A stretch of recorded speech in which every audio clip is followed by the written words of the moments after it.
Antes de la caída, antes de la sangre frente a Sparks Steakhouse, antes de las grabaciones, los juicios y el colapso televisado, existió un sistema que funcionó tan bien que casi se borró a sí mismo. No anunciaba el poder, no lo ejercía de forma ostentosa, lo absorbía.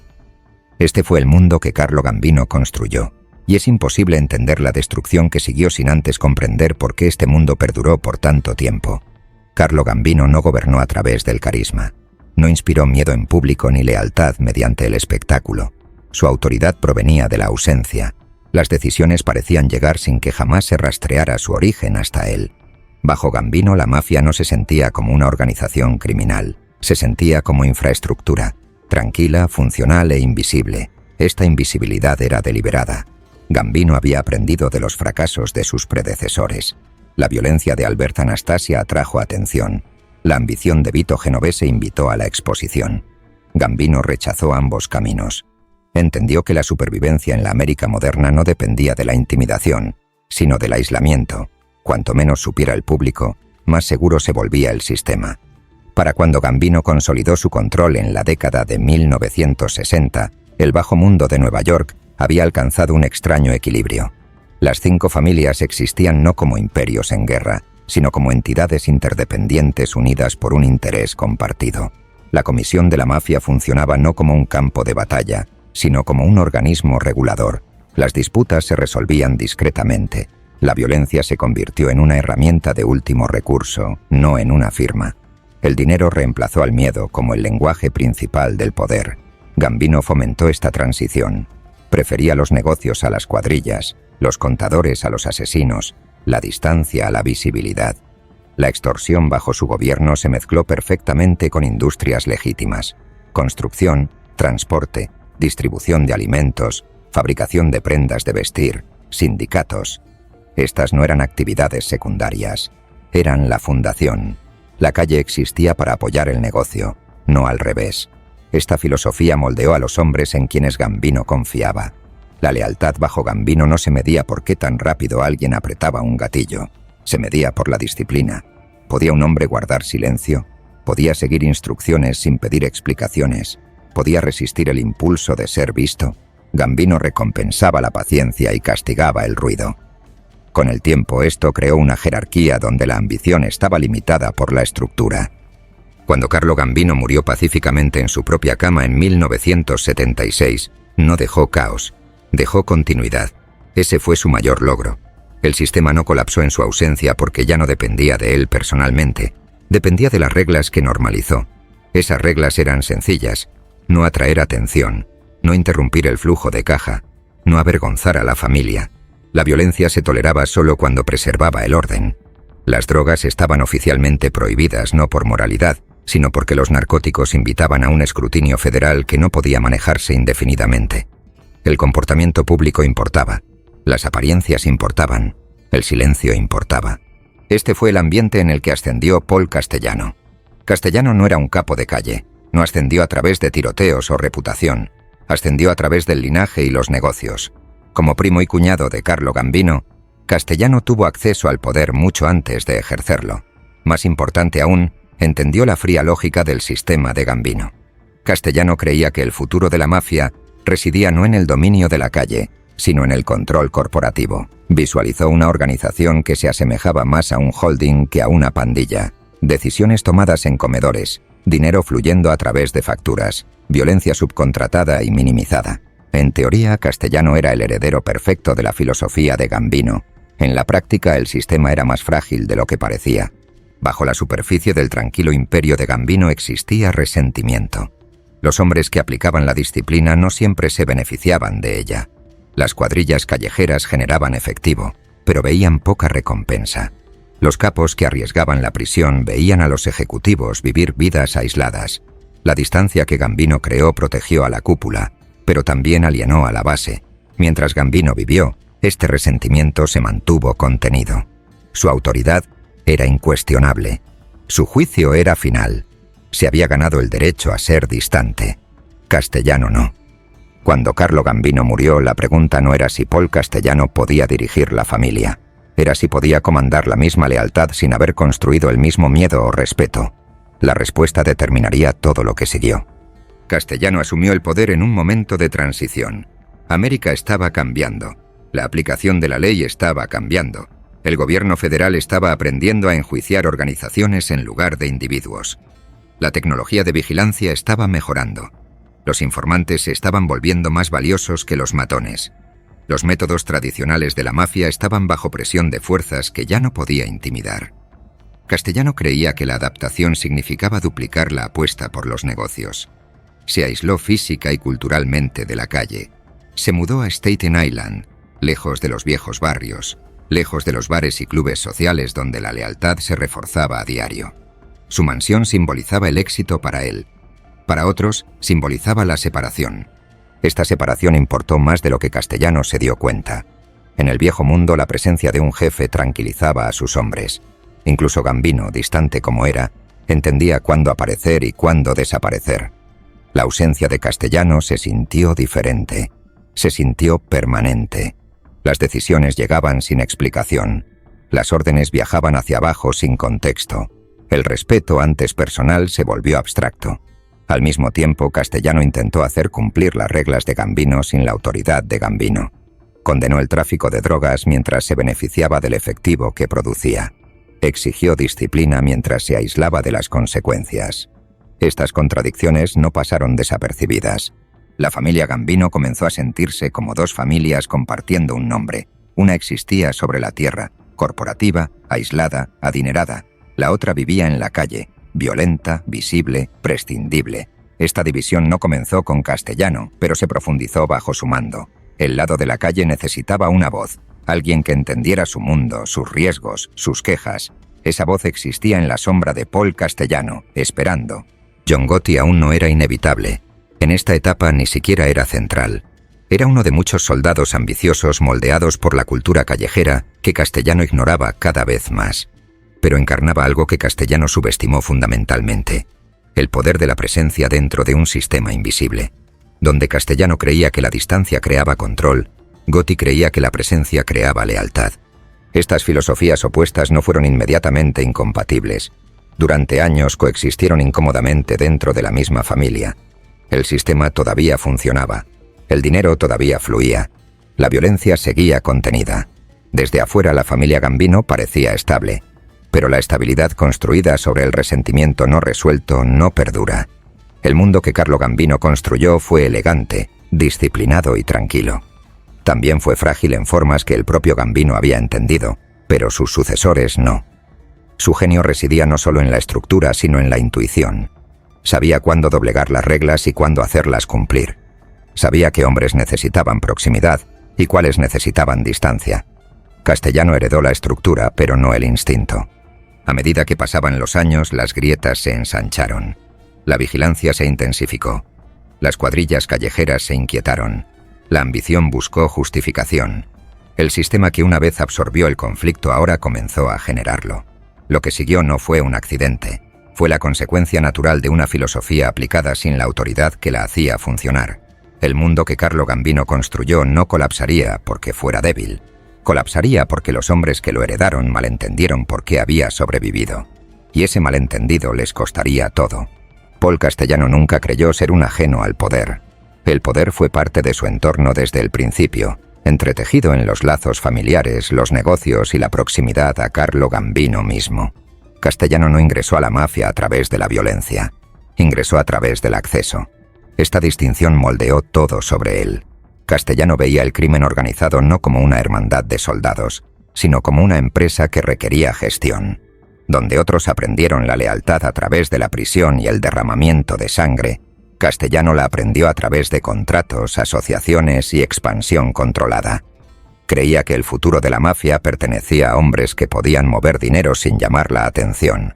Hombres que entendían que el verdadero campo de batalla no era la calle, sino el balance general. Carlo Gambino reconoció esta cualidad temprano. Gambino no necesitaba otro ejecutor. Necesitaba a alguien que pudiera proteger el imperio que ya había construido. La fuerza de Castellano no era el miedo, sino el orden. Podía supervisar negocios, mediar disputas sin violencia y mantener distancia de las actividades que atraían a la policía. Para Gambino, Castellano representaba la continuidad. Cuando Gambino eligió a Castellano como su sucesor, la decisión siguió a la lógica. no a la popularidad. Castellano había demostrado ser leal, había demostrado ser capaz, entendía el juego a largo plazo. Desde la perspectiva de Gambino, esta era la opción más segura. El sistema sobreviviría si se mantenía tranquilo, pero la seguridad no es lo mismo que la legitimidad. Castellano heredó autoridad sin heredar afecto. No había crecido junto a la mayoría de los soldados de Gambino. No había compartido celdas de prisión o esquinas de calle con ellos. Su poder se sintió otorgado en lugar de ganado, y en la mafia esa percepción importa profundamente. Castellano no ignoró este problema. Simplemente lo subestimó. Su visión para la familia Gambino era ambiciosa y disciplinada. Quería expandir el control sobre la construcción, la distribución de carne, las cadenas de suministro de alimentos y los sindicatos. Visualizó una familia que generaba una enorme riqueza mientras minimizaba la exposición. La violencia, en su opinión, era ineficiente. Atraía la atención, desestabilizaba las operaciones y creaba riesgo legal. Castellano creía que el miedo debía existir silenciosamente en el fondo, nunca exhibido abiertamente. Esta filosofía se alineó perfectamente con los últimos años de Gambino. Pero Gambino se había ganado el derecho a imponer disciplina. Castellano no. Cuando Castellano tomó el control en 1976, el ambiente había cambiado. La aplicación de la ley federal había evolucionado. Los estatutos ricos se estaban refinando. La tecnología de vigilancia estaba mejorando rápidamente. El gobierno estaba aprendiendo a enjuiciar organizaciones enteras en lugar de individuos aislados. Castellano entendió estos cambios mejor que la mayoría de los jefes. Creía que la adaptación requería aislamiento. Su solución fue la distancia. Castellano se retiró de la cultura callejera que definía la vida de la mafia. Se mudó de los clubes sociales y reuniones tradicionales. Se rodeó de asesores, abogados y socios de negocios en lugar de soldados. Su extensa mansión en Staten Island simbolizaba la separación. Esta separación creó un vacío emocional. La mafia se sostiene con rituales, contacto regular, comidas compartidas, presencia casual. Gambino entendía esto instintivamente. Castellano lo trató como innecesario. Creía que la autoridad podía ejercerse remotamente. Las órdenes podían entregarse sin explicación. La lealtad podía esperarse sin refuerzo. Esa creencia resultó peligrosa. Castellano exigió una adhesión estricta a las reglas, particularmente con respecto a los narcóticos. Públicamente mantuvo una postura de tolerancia cero con el tráfico de drogas. Entendió el escrutinio federal que traía. En teoría esta posición era sólida. En la práctica estaba comprometida. El dinero de las drogas fluía a través de la familia Gambino independientemente de la política. Las cuadrillas callejeras dependían de él. Los capos lo toleraban. El propio Castellano se benefició indirectamente de los ingresos mientras mantenía una negación plausible. Condenó un comportamiento del que se beneficiaba discretamente, y esa contradicción erosionó su autoridad moral. El respeto dentro de la mafia es transaccional, requiere consistencia. Las reglas de Castellano se sentían selectivas. Sus castigos se sentían desiguales. Impuso disciplina desde una posición de aislamiento, mientras que otros cargaban con las consecuencias. Con el tiempo el resentimiento se endureció en la creencia de que Castellano no entendía el mundo que gobernaba. Castellano también malentendió el papel simbólico de la violencia. Creía que minimizar la violencia reducía el riesgo. Pero la violencia en la mafia no es solo cumplimiento, es comunicación. Tranquiliza a los soldados de que el liderazgo está dispuesto a actuar cuando es necesario. Castellano delegó la violencia por completo, tratándola como un servicio en lugar de una declaración. Esta distancia lo hizo parecer débil. Los hombres que vivían en la calle interpretaron la restricción de Castellano como desinterés. No vieron sus cálculos, vieron ausencia. En un entorno donde la lealtad se refuerza a través del riesgo compartido, Castellano parecía no estar dispuesto a compartir ninguno. Neil Delacroce, el subjefe de mucho tiempo y encarnación de la lealtad de la vieja escuela, se convirtió en el puente entre estos dos mundos. Delacroce era respetado por la calle y toleró el liderazgo de Castellano por lealtad a Gambino. Pero incluso Delacroce luchó por conciliar el enfoque corporativo de Castellano con la cultura que representaba. Su salud en declive debilitó ese puente en el peor momento posible. A medida que Delacroce se apagaba, Castellano perdió su amortiguador. Sin la presencia de Delacroce, las decisiones de Castellano enfrentaron menos mediación y más escrutinio. Las órdenes ya no se suavizaban. El descontento viajó más rápido. La división dentro de la familia se volvió más visible. El círculo íntimo de Castellano se hizo más pequeño y más aislado, reforzando su percepción de que la distancia equivalía a seguridad. Creía que el poder estaba seguro siempre y cuando permaneciera tranquilo. Esta creencia ignoró una verdad fundamental. El silencio protege solo cuando es respetado. El silencio de Castellano se sintió impuesto, no ganado. Su autoridad funcionó administrativamente, pero falló emocionalmente. Y en la mafia, la legitimidad emocional importa tanto como el control estructural. Castellano también falló en comprender las personalidades que surgían bajo él. Subestimó a los hombres que prosperaban con la visibilidad, hombres que construían lealtad a través de la presencia en lugar de la política. Los desestimó como indisciplinados, peligrosos o por debajo de su atención. Al hacerlo permitió que la ambición madurara sin control. John Gotti fue uno de esos hombres. Gotti fue un producto de los puntos ciegos de Castellano. Representaba todo lo que Castellano rechazaba: lealtad callejera, carisma, reputación pública. Castellano creía que este tipo de hombre nunca podría amenazar el sistema que él manejaba.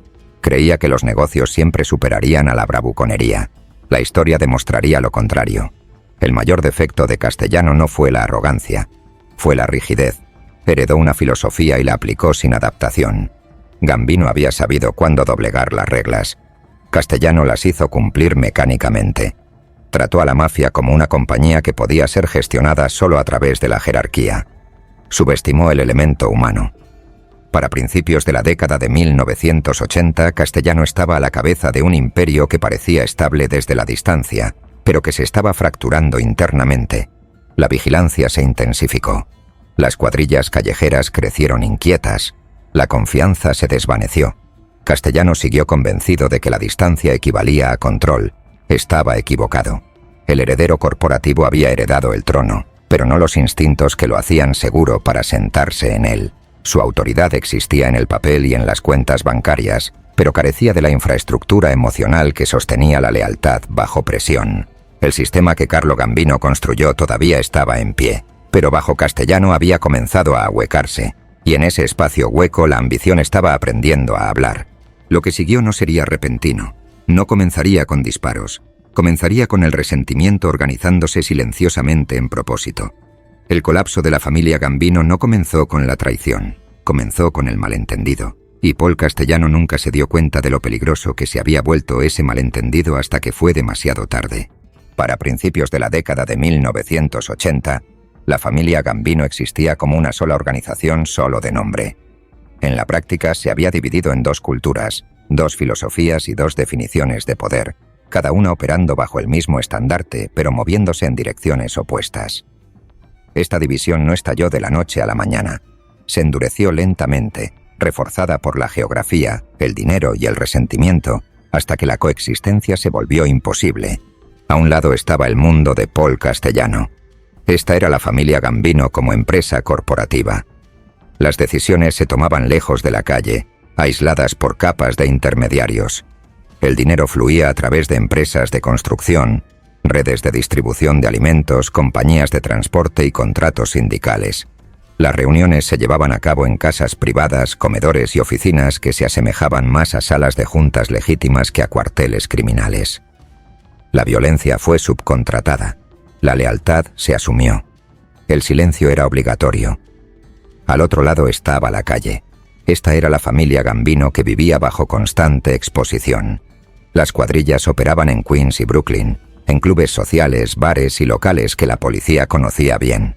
Estos hombres generaban el efectivo, aplicaban la disciplina y absorbían el riesgo legal. Sus vidas eran visibles, peligrosas y prescindibles. El respeto, no los márgenes de beneficio, era la moneda que más importaba. Entre estos dos mundos la confianza se erosionó. Castellano creía que la calle existía para servir al negocio. La calle creía que el negocio existía debido a su riesgo. Cada lado veía al otro como desconectado de la realidad. Castellano veía imprudencia y ambición indisciplinada. La calle veía hipocresía y cobardía. Esta división fue agudizada por la geografía. La mudanza de Castellano a Staten Island no fue solo distancia física. Fue simbólica. Staten Island representaba el alejamiento de los barrios tradicionales de la mafia. Representaba comodidad, riqueza y separación. La mansión de Castellano se convirtió en un símbolo silencioso de desigualdad. Mientras los soldados se preocupaban por las escuchas telefónicas y las sentencias de prisión, su jefe vivía detrás de puertas, protegido de las consecuencias de las decisiones que tomaba. En la cultura de la mafia la proximidad importa. Un jefe que es visto es confiable. Un jefe que es distante invita a la interpretación. Castellano subestimó cuán rápido la distancia se convierte en narrativa. Las cuadrillas callejeras comenzaron a hablar de Castellano como alguien que había olvidado de dónde venía el dinero. Sus reglas contra el tráfico de drogas eran ridiculizadas en voz baja. Los hombres arriesgaban su libertad, mientras Castellano se beneficiaba indirectamente y permanecía aislado. Esta contradicción endureció el resentimiento hasta convertirlo en desprecio. En el centro de esta tensión estaba Neil Dellacroce. Dellacroce representaba el viejo equilibrio. Había crecido en la cultura callejera que Castellano rechazaba cada vez más. Se había ganado el respeto a través de décadas de lealtad y disciplina. Toleró a Castellano no porque lo admirara, sino porque Carlo Gambino lo había elegido. La presencia de Dellacroce tranquilizó a la calle. Mientras él viviera, la división siguió siendo manejable, pero Dellacroce estaba envejeciendo y su salud fallaba. A medida que Dellacroce se retiró, la influencia de Castellano se volvió absoluta. El puente entre las dos culturas colapsó. Las órdenes de arriba llegaban sin explicación. Los castigos se sentían arbitrarios. El ascenso parecía imposible para aquellos sin credenciales de negocios o acceso personal. El lado de la calle se sintió cada vez más irrelevante para la toma de decisiones. Esta sensación de exclusión importó más que el dinero. En la mafia la ambición prospera donde se niega el reconocimiento. Los hombres de la calle no solo querían riqueza, querían reconocimiento, querían ser vistos como necesarios. El sistema de Castellano ofrecía ganancias sin orgullo. Para muchos eso era insuficiente. John Gotti surgió naturalmente de este entorno. Gotti no creó la división, la encarnó, representó la respuesta de la calle al aislamiento. Era presente, visible y accesible. Bebía con sus hombres, hablaba su idioma, compartía sus riesgos. En una cultura construida sobre la proximidad, esto importó más que la política. El poder de Gotti no provino de la posición, provino de la creencia. Su cuadrilla confiaba en él porque era uno de ellos. Donde Castellano parecía distante y abstracto, Gotti era tangible. Este contraste creó una atracción gravitacional. Castellano veía a hombres como Gotti como pasivos. Creía que la visibilidad atraía a la policía. Creía que el carisma invitaba a la imprudencia. Creía que estos hombres amenazaban la estabilidad que él trabajaba tan cuidadosamente para mantener. Tenía razón en teoría, pero la teoría no neutraliza la ambición. El lado de la calle de la familia Gambino comenzó a organizarse emocionalmente, no estructuralmente. No hubo reuniones formales ni oposición declarada. Hubo algo más peligroso, una queja compartida. Los hombres compararon experiencias, las historias circularon, el descontento encontró lenguaje. La pregunta ya no era si Castellano estaba equivocado, era si podía ser removido. Esta pregunta permaneció tácita, pero persistió. Castellano malinterpretó el silencio como cumplimiento. Creía que mientras el efectivo fluyera y la violencia se mantuviera contenida, el sistema funcionaba. No reconoció la diferencia entre obediencia y lealtad.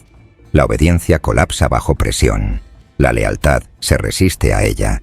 Al mismo tiempo, la presión de la policía se intensificó. La vigilancia se expandió. Los informantes se volvieron más valiosos. La invisibilidad de la mafia comenzó a erosionarse. Castellano respondió retirándose aún más, endureciendo el control y aislando la toma de decisiones. Estas respuestas reforzaron el mismo resentimiento que no logró ver. Las dos familias Gambino ahora operaban bajo suposiciones incompatibles. Castellano creía que la supervivencia dependía de la disciplina y la distancia. La calle creía que la supervivencia dependía del respeto y la visibilidad. Ninguna de las partes podía eliminar completamente a la otra sin destruir a la propia familia.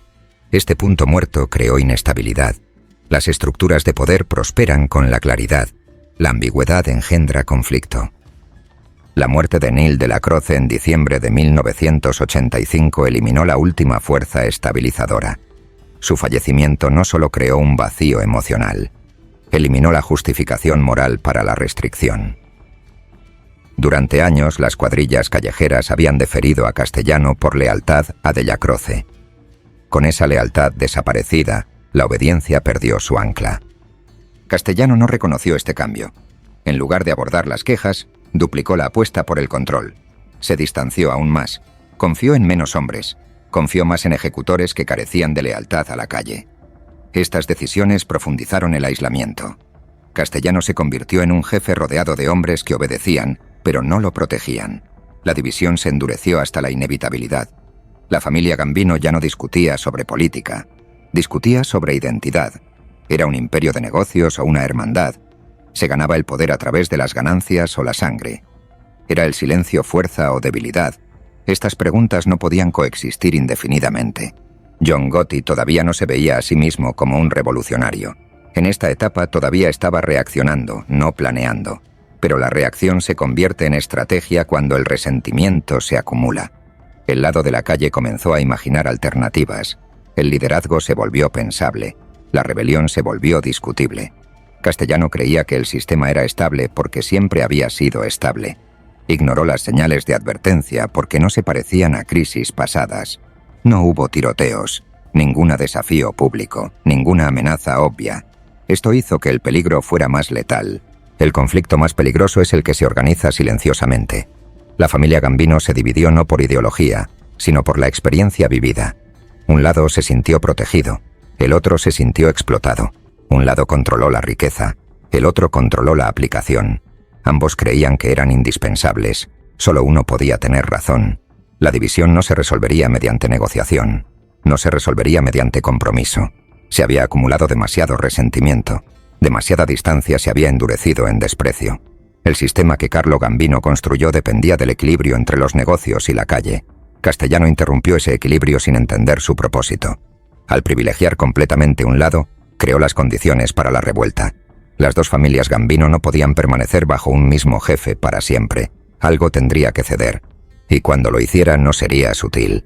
Si la familia Gambino sobrevivió a sus contradicciones internas durante tanto tiempo, fue porque Neil de la Croce se interpuso entre dos mundos incompatibles y absorbió su presión. No resolvió la división. Retrasó sus consecuencias, y al hacerlo se convirtió en la fuerza estabilizadora más importante en una familia que ya se dirigía hacia la fractura. Della Croce no era un estratega como lo era Castellano. No era un visionario. Era algo más valioso en una organización criminal. Un hombre cuya presencia conllevaba legitimidad. Había crecido dentro de la cultura callejera que Castellano rechazaba cada vez más. Entendía los ritmos de la lealtad, los códigos informales, las expectativas tácitas que gobernaban el comportamiento mucho antes de que se invocaran las reglas formales. Los hombres no respetaban a Della Croce por su título. Lo respetaban porque había vivido los mismos riesgos que ellos. Esto importó más de lo que Castellano llegó a comprender por completo. Bajo Carlo Gambino, Della Croce funcionó como un ejecutor del equilibrio. Tradujo la tranquila autoridad de Gambino en algo que la calle podía aceptar. Cuando las órdenes llegaban y se sentían duras o distantes, Della Croce las suavizaba. Cuando se requería disciplina, la aplicaba personalmente, asegurando que el castigo se sintiera justo en lugar de arbitrario. No protegía a los hombres de las consecuencias, pero protegía al sistema del resentimiento. Castellano heredó a Della Croce como subjefe, pero nunca entendió realmente por qué Della Croce importaba. Para Castellano, Della Croce era útil porque controlaba la calle. Para la calle, Della Croce importaba porque era uno de ellos. Esta diferencia de percepción resultaría fatal. Castellano trató a Della Croce como un administrador. Los hombres de abajo lo veían como un garante de dignidad. Della Croce sabía que la familia estaba dividida. No pretendía lo contrario, pero creía que la división podía manejarse siempre y cuando la comunicación se mantuviera intacta. Creía que la calle podía tolerar la distancia de Castellano si alguien se mantenía lo suficientemente cerca para escuchar. Ese alguien era él. Durante años este arreglo funcionó. Cuando Castellano emitía órdenes impopulares, Della Croce las explicaba. Cuando las cuadrillas callejeras se quejaban de la aplicación selectiva, Della Croce absorbía su ira. Cuando la ambición amenazaba con desbordarse, él la redirigía. Entendió algo que Castellano no, que los hombres soportarán casi cualquier cosa si se sienten reconocidos.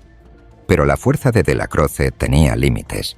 Para principios de la década de 1980, su salud comenzó a fallar. La enfermedad debilitó su capacidad para aparecer regularmente, para reforzar la lealtad a través de la presencia. La ausencia, incluso temporal, creó espacio, y el espacio invita a la reinterpretación. A medida que Della Croce se retiró, la calle se sintió abandonada. Este abandono no fue solo emocional, tuvo consecuencias prácticas. Sin que De la Croce mediara las disputas, las órdenes de Castellano llegaban crudas y sin compromisos. Las decisiones se sintieron más frías. Los castigos se sintieron desconectados de la realidad vivida. La distancia entre el liderazgo y la aplicación se amplió dramáticamente.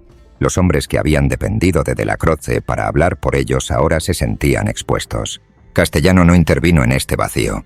No aumentó su presencia. No intentó construir relaciones personales con los hombres que ahora carecían de representación. En cambio, se retiró aún más, rodeándose de asesores que compartían su visión del mundo, pero no la experiencia de la calle. Este retiro aceleró la alienación. La calle comenzó a referirse a sí misma como los hombres olvidados, no porque carecieran de dinero, sino porque carecían de reconocimiento. Su trabajo sostenía el imperio, sin embargo, se sentían invisibles para su liderazgo. El enfoque de Castellano en la eficiencia empresarial los redujo a herramientas. La lealtad sin reconocimiento engendra resentimiento. John Gotti prosperó en este ambiente. Gotti no necesitó desafiar a Castellano directamente, simplemente necesitó estar presente. Escuchó, recordó nombres, asistió a funerales, apareció. Estos gestos, insignificantes en la cultura corporativa, tenían un peso inmenso en la calle. Gotti llenó el vacío emocional dejado por el declive de la Croce. De la Croce estaba consciente de este cambio. No alentó la rebelión, pero entendió por qué estaba sucediendo. Su lealtad a Castellano seguía arraigada en la lealtad a la elección de Gambino, no en la admiración personal. Toleró el liderazgo de Castellano porque la estabilidad importaba más que la comodidad, pero la lealtad impuesta sin reciprocidad se erosiona. Castellano no recompensó la restricción de la Croce, no reafirmó públicamente su autoridad, no reconoció que la lealtad de la Croce conllevaba un valor simbólico mucho más allá de la función administrativa. Al permitir que de la Croce se apagara silenciosamente, Castellano señaló indiferencia al núcleo emocional de la calle. Esta señal fue devastadora. La jerarquía de la mafia depende de símbolos tanto como de estructura. Cuando los símbolos se debilitan, las reglas los siguen. La enfermedad de la Croce eliminó el símbolo de la equidad. El aislamiento de Castellano lo reemplazó con la abstracción. A medida que la condición de la Croce empeoraba, se extendieron los rumores. Algunos hombres interpretaron el silencio de Castellano como falta de respeto. Otros lo vieron como una confirmación de que la calle había sido abandonada por completo. Estas interpretaciones se endurecieron en creencia. Castellano no hizo nada para contrarrestarlas, siguió creyendo que la obediencia equivalía a lealtad. Confundió la tranquilidad con el cumplimiento. No vio que el silencio había cambiado su significado. Lo que una vez significó disciplina, ahora significaba alienación. Cuando de la Croce murió en diciembre de 1985, las consecuencias fueron inmediatas e irreversibles. Su muerte no solo eliminó a un subjefe, eliminó la última restricción emocional a la ambición. Durante años los hombres habían aplazado la acción por lealtad a de la Croce. Con él desaparecido, esa lealtad se disolvió. Castellano ya no se benefició de la autoridad de Gambino o la legitimidad de la Croce. Los hombres olvidados ya no fueron olvidados. Castellano malinterpretó catastróficamente este momento. En lugar de reconocer el cambio e intentar la reconciliación, respondió con sospecha y control. Se aisló aún más. Confió en menos hombres.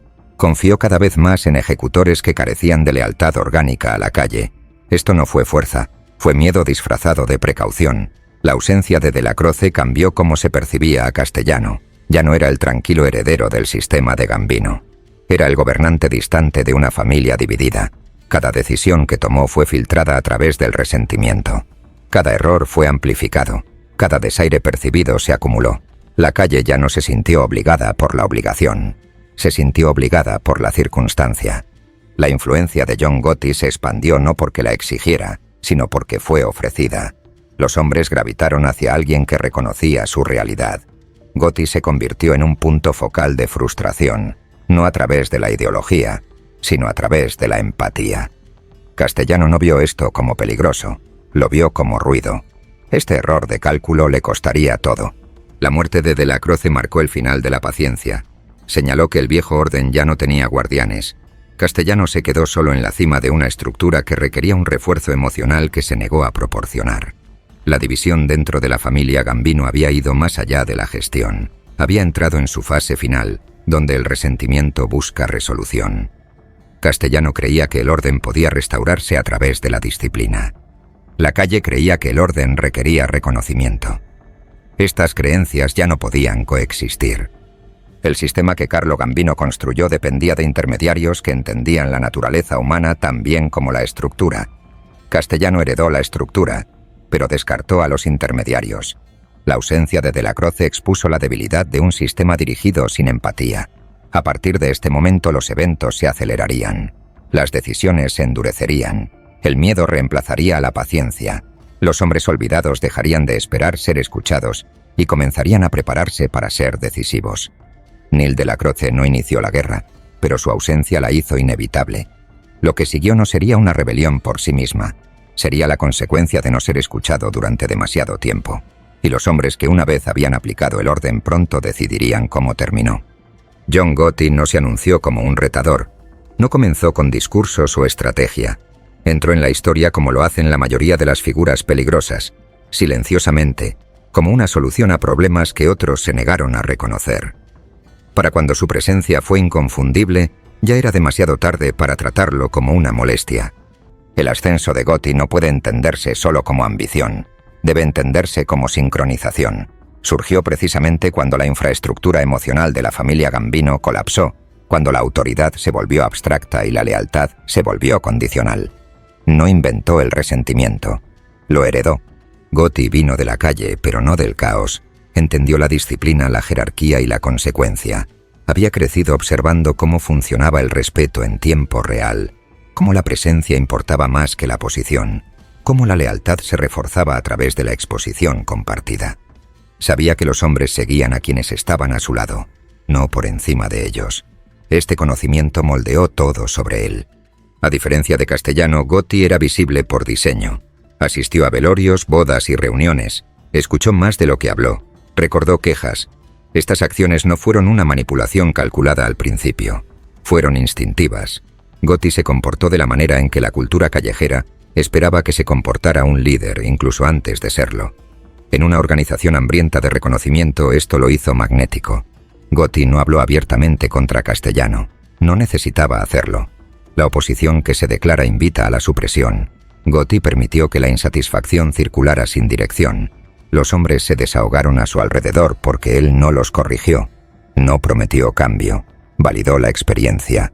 Esto fue mucho más peligroso que la retórica. Castellano subestimó a Gotti precisamente porque Gotti no encajaba en el molde tradicional de un retador. No buscó reuniones. No exigió autoridad. No cortejó a la comisión. El marco de Castellano para identificar amenazas no podía detectar el enfoque de Gotti. Gotti no atacó la estructura. Ocupó el espacio debajo de ella. Castellano creía que eliminar figuras ruidosas restauraría el orden. No vio que la influencia ya se había desplazado.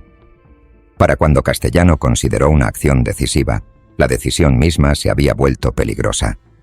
A medida que Della Croce se desvaneció y luego murió, Gotti se convirtió en un centro gravitacional. Los hombres que una vez filtraron su lealtad a través de Della Croce, ahora la redirigieron hacia alguien que los entendía. Gotti no se posicionó como un jefe alternativo, se posicionó como un protector. La protección es la moneda más poderosa en las organizaciones criminales. La cuadrilla de Gotti confiaba en él porque asumió riesgos junto a ellos. No delegó el peligro, lo encarnó. Cuando la presión de la policía se intensificó, él no se retiró. Se adaptó públicamente, reforzando la idea de que compartía las consecuencias de la visibilidad. Esto contrastó fuertemente con el aislamiento de Castellano. Castellano creía que la visibilidad invitaba al peligro. Gotti creía que la invisibilidad invitaba a la irrelevancia. Esta división filosófica definió su relación. Gotti también entendió algo que Castellano descartó, que la reputación funciona como disuasión. Un hombre conocido por ser peligroso atrae menos desafíos. Castellano confió en la estructura para disuadir el desafío.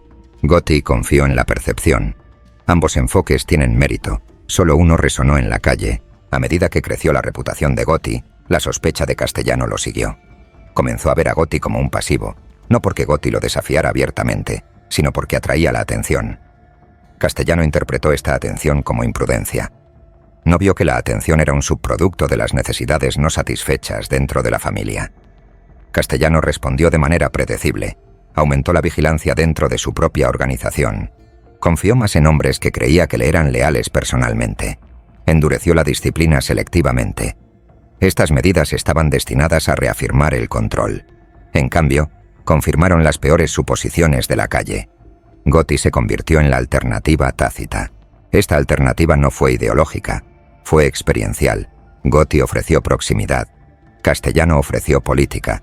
En una organización construida sobre el riesgo personal, la política sin presencia se sintió vacía. En esta etapa, Gotti todavía no buscaba la destitución de Castellano. Era ambicioso, pero aún no estaba desesperado. Su enfoque seguía siendo local, fortaleciendo a su cuadrilla, protegiendo sus intereses, consolidando la influencia discretamente. La idea de matar a un jefe seguía siendo impensable. Las reglas seguían importando, pero se estaban formando las condiciones que hacen que los actos impensables sean racionales. El mayor error de Castellano fue asumir que la ambición requiere anuncio. Creía que las amenazas se revelarían a través del desafío abierto. Gotti se reveló a sí mismo a través de la acumulación de lealtad. Castellano confundió la lealtad con el ruido, la descartó como intrascendente. Mientras tanto, las decisiones de Castellano alienaron cada vez más a la calle. La aplicación de la ley antidrogas se volvió selectiva. Los castigos parecían políticos. Los intereses comerciales fueron protegidos mientras los soldados absorbieron la exposición legal. Cada contradicción reforzó la narrativa de que Castellano gobernaba desde la comodidad. Gotti no corrigió esta narrativa, permitió que madurara. La relación entre Castellano y Gotti permaneció formalmente intacta. No hubo confrontaciones, no hay ultimátums, pero bajo la superficie la lógica de la obediencia se estaba desmoronando. Los hombres comenzaron a hacer preguntas que nunca antes habían hecho. ¿Quién nos protege? ¿Quién nos escucha? ¿Quién entiende nuestros riesgos? El nombre de Gotti surgió discretamente en estas conversaciones, no como una demanda, sino como una respuesta. Así es como el poder cambia en sistemas cerrados, no a través de la confrontación, sino a través de la sustitución. La autoridad no cae, es reemplazada. Castellano todavía controlaba la maquinaria de la familia, controlaba el dinero, los nombramientos formales y la dirección estratégica, pero ya no controlaba la creencia. La creencia se había trasladado a la calle y había encontrado una voz. A medida que aumentaba la presión de la policía, este cambio se volvió más peligroso. La vigilancia amenazaba a todos. La lealtad pronto se pondría a prueba en condiciones extremas. En tales momentos los hombres siguen a aquellos en quienes confían, no a aquellos a quienes temen. Castellano siguió creyendo que la disciplina prevalecería. No reconoció que la disciplina sin legitimidad colapsa bajo presión.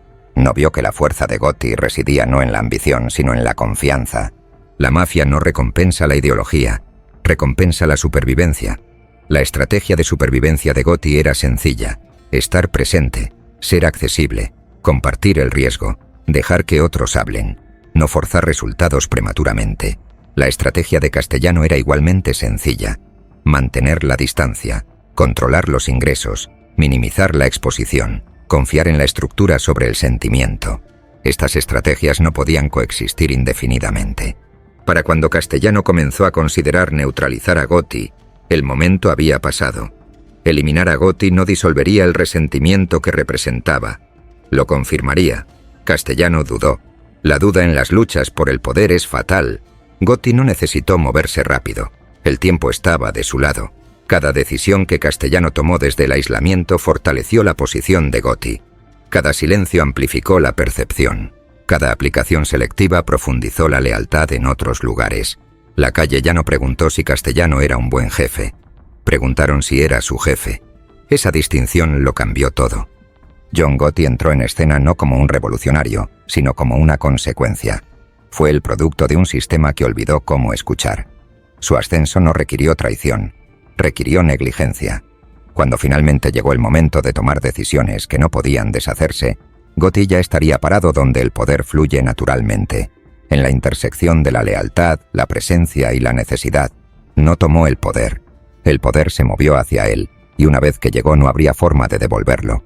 Toda estructura de poder llega a un punto en el que la inteligencia y la moderación ya no son suficientes. Cuando la tensión se acumula y el orden comienza a fracturarse, la violencia no desaparece, se reorganiza. Busca hombres capaces de aplicarla eficientemente, sin dudar y sin espectáculo. En la familia Gambino, ese hombre fue Sammy Gravano. Gravano no ascendió porque fuera carismático. Ascendió porque era confiable. En una organización cada vez más dividida entre la ambición corporativa y el resentimiento callejero, Gravano ocupó una posición rara. Entendió la disciplina empresarial, pero era fluido en la violencia. Respetaba la jerarquía, pero no era sentimental al respecto. Donde otros fueron impulsados por el ego o la ideología, Gravano fue impulsado por la función. Resolvió problemas que no podían discutirse abiertamente. Esto lo hizo indispensable. Castellano confió en Gravano precisamente porque Gravano no se comportó como un ejecutor callejero tradicional. Era tranquilo, siguió órdenes sin comentarios, no buscó visibilidad, no cultivó una reputación pública. Castellano vio en él el tipo de hombre que podía imponer disciplina sin socavar el sistema. Gotti vio algo más. Para Gotti, Gravano representaba la capacidad. No era leal al espectáculo o la tradición, era leal a la estructura. Y la estructura en ese momento se estaba rompiendo. Gravano no pertenecía por completo a ninguno de los lados de la división Gambino. Eso lo hizo peligroso y necesario. La reputación de Gravano dentro de la familia se construyó sobre la consistencia. Cuando se daban asignaciones, se ejecutaban. Cuando surgían problemas, desaparecían. No habló innecesariamente. No se explicó. La violencia, cuando se usaba, era precisa y final. Esta moderación lo hizo valioso para Castellano, quien creía que la violencia disciplinada podía preservar el orden. Pero la disciplina de Gravano enmascaró una adaptabilidad más profunda. Entendió que la lealtad en la mafia es condicional. Depende de la supervivencia, depende de la claridad. Gravano observó cuidadosamente la dinámica interna de la familia Gambino. Vio el aislamiento de Castellano. Vio la creciente influencia de Gotti. No se comprometió emocionalmente con ninguno de los lados. Esperó. Esta espera no fue indecisión, fue cálculo. A medida que Castellano intensificó el control y se retiró aún más, Gravano se volvió más central para la aplicación. Castellano confió en él para gestionar disputas, imponer disciplina y neutralizar amenazas silenciosamente. Cada asignación acercó a Gravano al núcleo del poder. Cada acto de confianza aumentó su conocimiento de las vulnerabilidades del sistema. Al mismo tiempo, Gotti reconoció el valor de Gravano. No intentó reclutarlo abiertamente. No lo presionó. Gotti entendió que los hombres como Gravano no responden a la persuasión, responden a la alineación. Gotti se posicionó como alguien cuya supervivencia dependía del tipo de competencia de Gravano. Esto colocó a Gravano en el centro de una competencia tácita. Castellano vio a Gravano como un instrumento. Gotti vio a Gravano como un socio. Esta distinción importó. La posición de Gravano se volvió cada vez más precaria a medida que se intensificaba la presión de la policía. La vigilancia se expandió. Los informantes se volvieron más comunes. El costo de la lealtad aumentó considerablemente. Gravano entendió que la violencia por sí sola ya no podía proteger a la organización. También entendió que cuando las organizaciones colapsan, los hombres que aplican el orden a menudo se vuelven prescindibles. Esta conciencia moldeó sus decisiones. Gravano no creía en la lealtad abstracta, creía en la supervivencia a través de la utilidad. Mientras siguiera siendo esencial, estaba protegido. Tan pronto como se volviera redundante, sería vulnerable. Este cálculo lo hizo despiadado, pero no imprudente. El conflicto interno dentro de la familia Gambino amplificó la importancia de Gravano. A medida que la confianza entre Castellano y la calle se erosionó, la aplicación se convirtió en el pegamento que mantenía unido el sistema. Gravano era ese pegamento. Aplicó la autoridad de Castellano mientras entendía la frustración de la calle. Actuó como estabilizador en un sistema que perdía el equilibrio. Pero los estabilizadores se convierten en puntos de tensión. A medida que crecía la sospecha de Castellano, Gravano se encontró ejecutando asignaciones cada vez más sensibles. Cada acto lo ató más al destino de Castellano. Cuanta más violencia llevaba a cabo al servicio del régimen, menos salidas le quedaban disponibles. Al mismo tiempo, la influencia de Gotti ofreció un futuro alternativo. Gotti no prometió seguridad, ofreció alineación. Representó un estilo de liderazgo que valoraba la aplicación en lugar de aislarla. Para Gravano esto importó. Gravano no vio el conflicto como moral, lo vio como estructural. La familia Gambino no podía continuar en su forma actual. Alguien perdería. Aquellos más cercanos al poder serían juzgados no por la intención, sino por la proximidad. Gravano entendió algo que ni Castellano ni Gotti reconocieron por completo. Cuando las organizaciones se fracturan, la violencia ya no sirve al orden, sirve a la transición. Los hombres que controlan la violencia determinan el resultado. Esta comprensión colocó a Gravano en el centro de la inminente ruptura. Castellano creía que la lealtad de Gravano estaba asegurada porque era recompensada materialmente. Gotti creía que la lealtad de Gravano podía ganarse a través de la inclusión. Gravano creía que la lealtad era temporal. A medida que aumentaba la presión, Gravano se volvió más cauteloso. Escuchó más, habló menos, evaluó escenarios. Entendió que llegaría un momento en que la neutralidad sería imposible. Cuando llegara ese momento, su elección definiría no solo su futuro, sino la dirección de toda la familia. La mafia no colapsa debido a la violencia sola. Colapsa porque la violencia pierde su ancla. Gravano sintió que el ancla se deslizaba. La dependencia de Castellano de Gravano se volvió más desesperada. Confió en menos hombres. Aisló la toma de decisiones. El papel de Gravano se expandió. Con cada expansión, Gravano vio las debilidades del sistema con mayor claridad. La autoridad de Castellano descansaba en el cumplimiento, no en la lealtad. El cumplimiento falla bajo presión. La fuerza de Gotti, por el contrario, descansaba en la creencia. La creencia sobrevive a la presión. Gravano entendió esta diferencia intuitivamente. No la idealizó, la evaluó. Para cuando Castellano comenzó a considerar medidas extremas contra amenazas percibidas, la evaluación de Gravano estaba casi completa. No vio un futuro en el que Castellano mantuviera el control sin provocar un conflicto catastrófico. Tampoco vio un futuro en el que permanecer leal a un régimen que se derrumba asegurara la supervivencia. Gravano aún no actuó. No necesitaba hacerlo. Su poder residía en la espera. El monstruo necesario no se anuncia. Observa, calcula, se alinea con la inevitabilidad. Gravano no era leal a Castellano o Gotti como individuos. Era leal a la estructura, y esa estructura estaba cambiando. Cuando llegara el momento, Gravano no dudaría. No se racionalizaría. No buscaría justificación. Haría lo que siempre había hecho. Aplicar violencia donde fuera necesario para restaurar el orden. La diferencia fue que esta vez la violencia no preservaría el sistema. Lo reemplazaría. Sammy Gravano no creó la guerra que se avecinaba, pero sin él no se podría ganar. Y cuando se tomaron las decisiones finales, su papel demostraría que en la mafia, los monstruos no son aberraciones, son soluciones. La familia se acercaba al punto en el que las soluciones ya no podían evitarse. A partir de este momento, cada alianza se endurecería, cada silencio tendría peso y cada acto de violencia acercaría a la organización a un resultado que nadie podría controlar por completo. El monstruo necesario estaba en su lugar. La única pregunta que quedaba era a quién serviría en última instancia. La mafia siempre ha fingido trazar líneas que nunca tuvo la verdadera intención de respetar. Esas líneas existen no para prevenir el crimen, sino para controlar el riesgo. Entre ellas, ninguna importaba más que los narcóticos. Públicamente condenadas, toleradas en privado, las drogas representaban tanto una ganancia enorme como una exposición catastrófica. Bajo Carlo Gambino, la regla era clara en principio y flexible en la práctica. Bajo Paul Castellano, esa flexibilidad se endureció en contradicción. Castellano entendió las drogas mejor que la mayoría de los jefes. Sabía que los narcóticos atraían un escrutinio federal diferente a cualquier otra raqueta. Escuchas telefónicas, informantes, sentencias obligatorias, largas investigaciones. Las drogas transformaron a los criminales en pasivos. Castellano creía que la mafia no podría sobrevivir a una exposición sostenida a los narcóticos. Su posición era lógica, también era insostenible. Para fines de la década de 1970 y principios de la de 1980, el dinero de las drogas estaba en todas partes. La heroína y la cocaína fluyeron a través del bajo mundo de Nueva York con una velocidad y una escala inigualables por las raquetas tradicionales. Las cuadrillas callejeras dependían de él no por imprudencia, sino por necesidad. Las comisiones ilegales de la construcción fluctuaron. La presión sindical atrajo la atención. Las drogas pagaron de inmediato y consistentemente.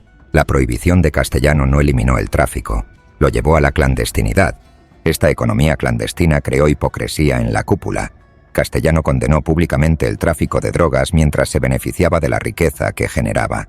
Mantuvo la distancia, permitiendo que los intermediarios lo aislaran de la participación directa. Este arreglo lo protegió legalmente, pero destruyó su credibilidad. Hombres que arriesgaban sentencias de por vida vieron a su jefe beneficiarse indirectamente, mientras los condenaba públicamente. La disciplina sin rendición de cuentas engendra desprecio. Castellano aplicó la política de drogas selectivamente. Algunos fueron castigados, otros fueron ignorados. Los criterios no estaban claros. La aplicación parecía política en lugar de basada en principios. Esta imprevisibilidad asustó a la calle más de lo que la policía podría hacerlo. Cuando las reglas se sienten arbitrarias, la lealtad se erosiona rápidamente. Las primeras grietas reales aparecieron aquí. Las cuadrillas callejeras comenzaron a ver a Castellano no como un guardián de la familia, sino como un beneficiario de su exposición. Ellos absorbieron el riesgo. Él absorbió la ganancia. Esta percepción importó más que si fuera completamente cierta. En la mafia la percepción es realidad. John Gotti entendió esto de inmediato. Gotti no defendió el tráfico de drogas ideológicamente, defendió la equidad. Si los hombres eran castigados, el castigo debería ser consistente. Si existían reglas, deberían aplicarse por igual. El fracaso de Castellano en hacer cumplir sus propias políticas uniformemente le dio a Gotti terreno retórico sin requerir un desafío abierto. Gotti no discutió la política, discutió la dignidad. Al mismo tiempo, el estilo de vida personal de Castellano se convirtió en un símbolo de desigualdad. Su mansión, su aislamiento, su ausencia de la vida callejera. Estos no fueron crímenes, fueron señales. La mafia tolera la riqueza, no tolera el desapego. El éxito de Castellano comenzó a parecer más extracción que liderazgo. Sammy Gravano observó todo esto con creciente preocupación. Gravano no era moralista con respecto a las drogas. Las evaluó funcionalmente. Entendió que los narcóticos dificultaban la aplicación y debilitaban la lealtad. Pero también vio la hipocresía que corroía a la organización desde dentro. La postura de Castellano creó un sistema donde se requería violencia para gestionar contradicciones que nunca deberían haber existido. Cada castigo selectivo requería aplicación. Cada excepción creaba resentimiento. El papel de Gravano se expandió a medida que estas contradicciones se multiplicaron. La violencia se usó no para preservar el orden, sino para contener la frustración. Esto no fue sostenible. La presión de la policía aumentó junto con la tensión interna. Las agencias federales refinaron las técnicas de vigilancia. Los informantes se volvieron más valiosos. Las investigaciones de drogas proporcionaron un apalancamiento que las raquetas tradicionales nunca tuvieron. Castellano respondió intensificando el control, aislando aún más la toma de decisiones y exigiendo una disciplina más estricta. Esta respuesta fue contraproducente. El control intensificado sin legitimidad se siente como opresión. La insistencia de Castellano en la disciplina ahora parecía egoísta. Exigió lealtad mientras ofrecía poco a cambio. La calle interpretó esto como miedo disfrazado de autoridad. La familia Gambino comenzó a fracturarse psicológicamente. Los hombres hablaron más abiertamente sobre las quejas. Las conversaciones que alguna vez terminaron con silencio ahora continuaron. Se mencionaron nombres, se hicieron comparaciones. El nombre de Castellano surgió no como un símbolo de orden, sino como un obstáculo. Este cambio no requirió conspiración, requirió repetición. Castellano subestimó el efecto acumulativo del resentimiento. Creía que el sistema podía absorber el descontento indefinidamente. No vio que las drogas habían alterado el cálculo. El dinero de las drogas aceleró la ambición. Acortó la paciencia. Magnificó la desigualdad. La jerarquía tradicional de la mafia dependía de la gratificación retrasada. Los hombres esperaron años para el ascenso. Las drogas colapsaron esa línea de tiempo. La riqueza llegó rápidamente. La exposición llegó más rápido. El sistema de Castellano no fue diseñado para este entorno. Gotti se adaptó intuitivamente. No respaldó el caos. Respaldó la presencia. Reconoció el riesgo. Hizo que los hombres se sintieran vistos. En un clima de contradicción esto importó más que la política. Gotti no prometió protección contra la policía. Prometió comprensión. Esa promesa tuvo peso. Gravano vio el peligro claramente. La organización estaba siendo arrastrada en direcciones incompatibles. Castellano quería aislamiento. La calle exigió reconocimiento. Las drogas forzaron la exposición de todos modos. La violencia aumentó a medida que las contradicciones se multiplicaron. Cada acto de aplicación resolvió un problema temporalmente mientras profundizaba la desconfianza. Este fue el comienzo del fracaso estructural. Castellano intentó reafirmar el control a través del miedo. Confió más en el castigo selectivo. Confió en menos hombres. Interpretó la disidencia como traición en lugar de advertencia. Esto endureció la oposición. Los hombres que podrían haberse mantenido neutrales ahora se sintieron atacados. El miedo no produce lealtad, produce cálculo. A medida que se intensificaron las investigaciones de drogas, los informantes se volvieron más valiosos. La mayor vulnerabilidad de la mafia ya no era la violencia, era el testimonio. Castellano no se adaptó lo suficientemente rápido a esta realidad. Creía que la disciplina podía prevenir la traición. La historia demostraría lo contrario. Las primeras grietas no fueron visibles desde afuera. No hubo tiroteos, ningún desafío público. La organización continuó funcionando. El dinero fluyó. Las reuniones ocurrieron. Pero la lógica que sostenía el cumplimiento se estaba erosionando. Gotti no forzó esta erosión. Se benefició de ella. El mayor error de Castellano fue creer que el orden podía mantenerse solo a través del control. El orden requiere creencia. Las drogas destruyeron la creencia al exponer la hipocresía. La codicia aceleró el resentimiento al amplificar la desigualdad. Juntas, debilitaron la base de la autoridad de Castellano. Gravano entendió que la violencia no podía arreglar esto. La violencia podía eliminar individuos, no contradicciones. El sistema requería realineación, no supresión. Pero la realineación amenazó a los de la cúpula. A medida que las grietas se ensancharon, Castellano se aisló más. Confió cada vez más en inteligencia que confirmaba sus miedos en lugar de desafiar sus suposiciones. Confundió el descontento con la conspiración. Comenzó a considerar la acción preventiva. Esta consideración marcó un punto de inflexión. Una vez que los líderes comienzan a contemplar la eliminación de sus propios protectores, la confianza colapsa por completo. Los hombres perciben cuando ya no están protegidos. Comienzan a planificar en consecuencia. Las drogas habían hecho lo que décadas de rivalidad no habían hecho. Desestabilizaron la lógica interna de la mafia. Forzaron las contradicciones a la vista. La postura rígida de Castellano, combinada con la aplicación selectiva, lo convirtió en la encarnación de esas contradicciones.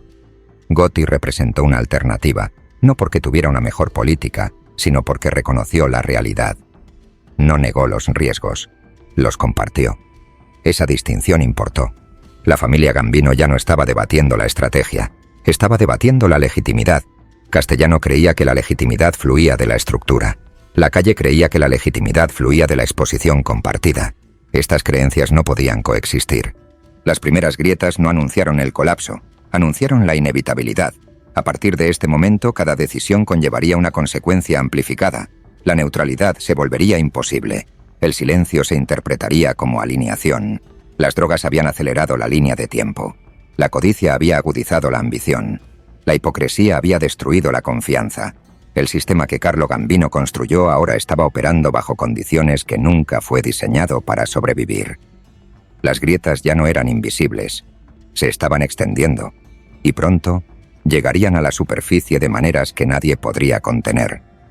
El poder colapsa no cuando es desafiado abiertamente, sino cuando se vuelve visible.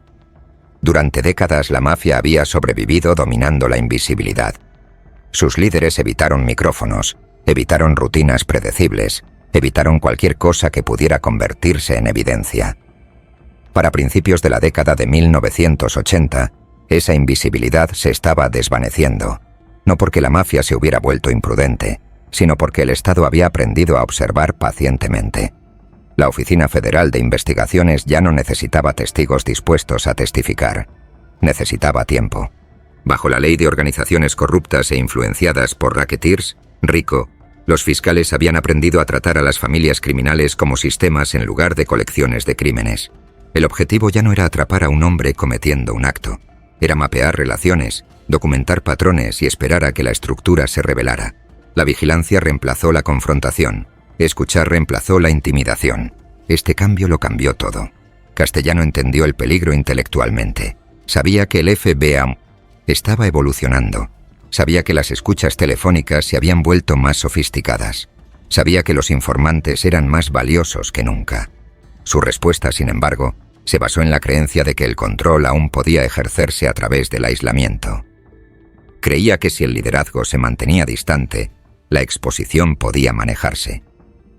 Esta creencia subestimó cómo funcionaba realmente la vigilancia. El FBI no necesitaba que Castellano hablara públicamente. Lo necesitaba para hablar en privado. Necesitaba rutinas, necesitaba reuniones, necesitaba la lenta acumulación de contexto. Cada conversación, por cautelosa que fuera, se convirtió en un hilo. Con el tiempo los hilos forman patrones. Castellano continuó reuniéndose, planeando, gestionando su imperio. Lo hizo con cuidado, pero el cuidado ya no garantizaba la seguridad. La vigilancia ya no era cruda. Se podían colocar micrófonos sin ser detectados. Los teléfonos podían monitorearse sin interrupción. Las contramedidas tradicionales de la mafia se quedaron atrás de la tecnología del Estado. La ilusión de seguridad persistió dentro de la familia Gambino porque las consecuencias se retrasaron. Los hombres continuaron operando normalmente, sin saber que la evidencia se estaba acumulando de manera invisible. Este retraso fue fatal. Permitió que el liderazgo confundiera el silencio con la seguridad. El enfoque del FBI se intensificó gradualmente. Los negocios de Castellano fueron mapeados. Sus asociados fueron identificados. Sus rutinas fueron estudiadas. Las reuniones que una vez se sintieron privadas se convirtieron en pasivos. Cada conversación agregó claridad. Cada decisión agregó contexto. Al mismo tiempo, el FBI entendió que la familia Gambino estaba dividida. Esto importó. Las organizaciones divididas tienen fugas. El resentimiento crea vulnerabilidad. Los informantes rara vez son ideológicos, son emocionales. Surgen donde la lealtad colapsa. El aislamiento de Castellano amplificó este riesgo. Al retirarse de la calle, debilitó los lazos emocionales que una vez protegieron al liderazgo. Los hombres que se sintieron ignorados fueron más propensos a cooperar cuando llegó la presión. Castellano creía que la disciplina evitaría la traición. El FBI creía que la presión expondría las fracturas. La historia validaría lo último. John Gotti reaccionó a esta presión de manera diferente. Gotti no redujo la visibilidad, la redefinió. Creía que la audacia podía interrumpir la vigilancia. Se movió de manera impredecible, cambió rutinas. Abrazó la atención como un escudo, creyendo que la visibilidad creaba incertidumbre para la policía. Esta creencia fue parcialmente defectuosa, pero resonó en la calle. Castellano vio esto como imprudencia. El FBI lo vio como ruido. Sammy Gravano lo vio como adaptación. Gravano entendió que la vigilancia cambió el valor de la violencia. Los asesinatos ya no intimidaban al Estado, lo atraían. Cada acto de violencia creaba evidencia. Gravano ajustó sus métodos en consecuencia, pero también reconoció que la organización estaba operando en un ambiente fundamentalmente hostil a su supervivencia. A medida que aumentaba la presión, siguió la paranoia. Castellano se volvió sospechoso de sus propios hombres. Confió en menos personas. Compartimentó la información. Confió en círculos internos que confirmaron sus miedos en lugar de desafiarlos.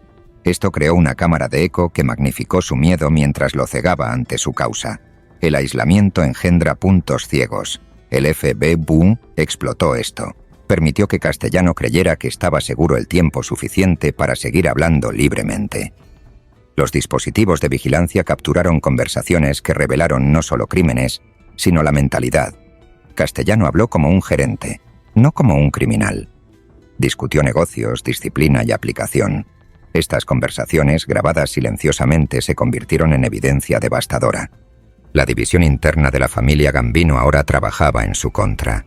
Las cuadrillas callejeras, bajo presión de las investigaciones de drogas, enfrentaron largas sentencias. Los informantes surgieron no porque quisieran destruir la mafia, sino porque querían sobrevivir. La disciplina selectiva de Castellano hizo que la cooperación pareciera racional.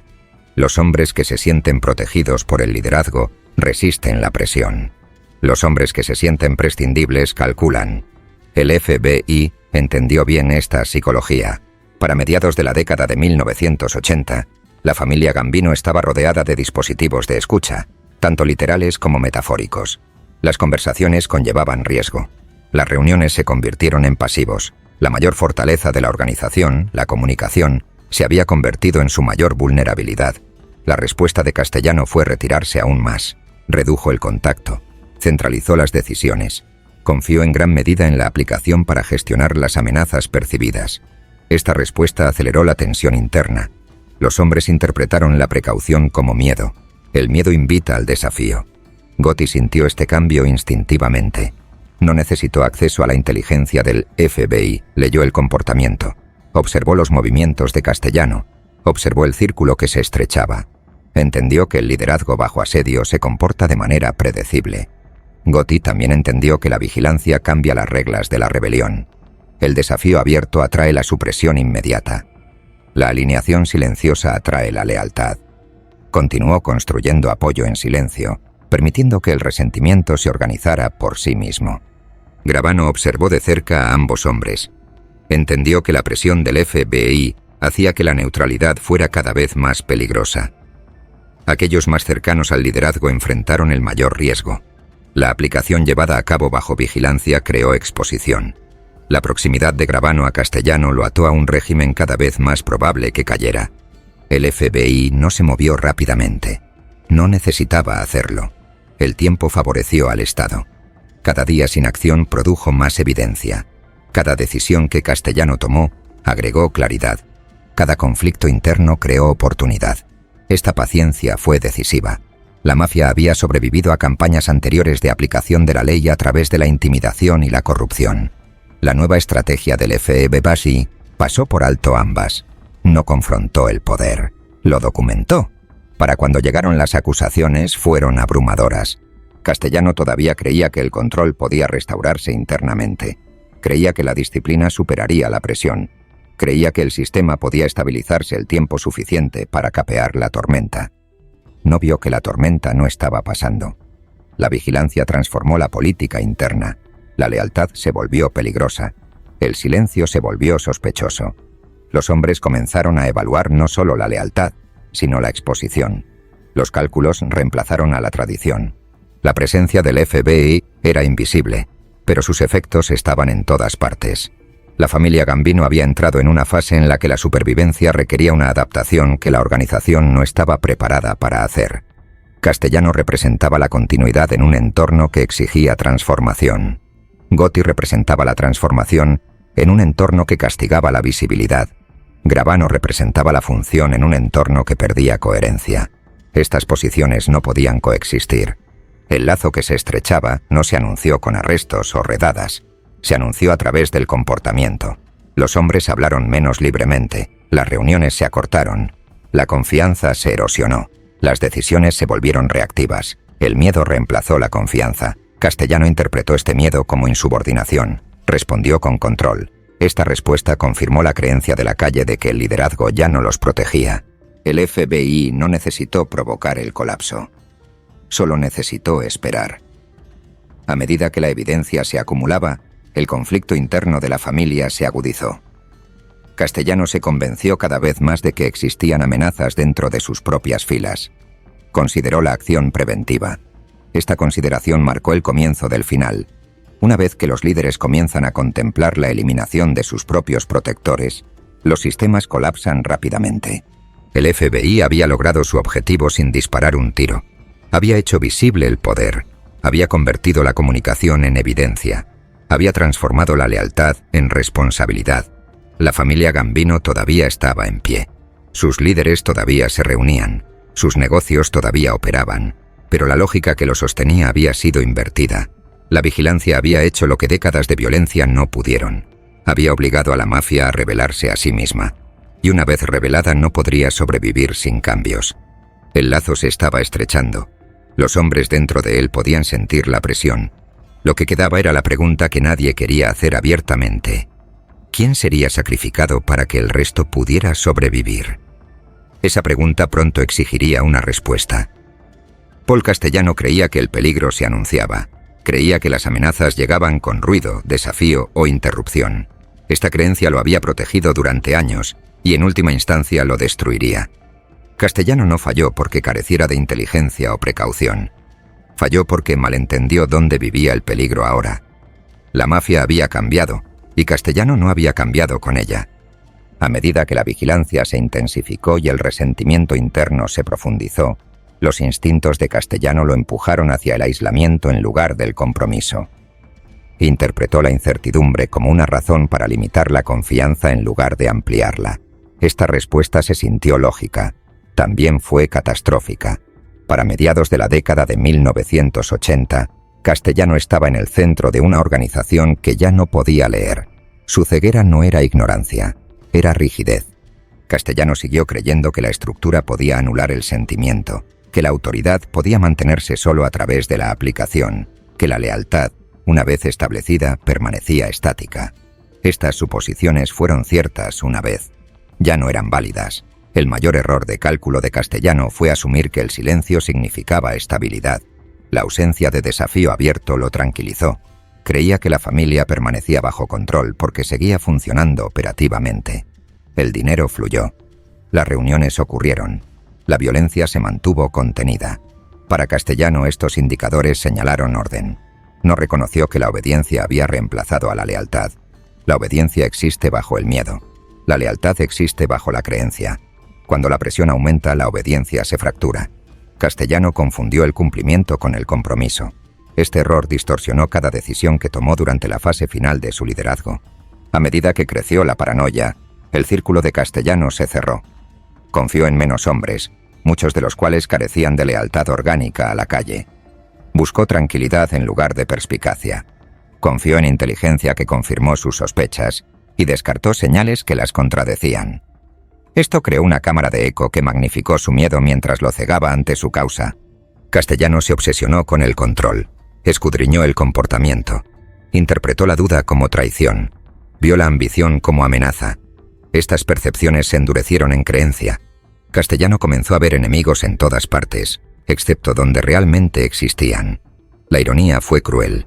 Los hombres que más temía no estaban conspirando abiertamente, estaban observando en silencio.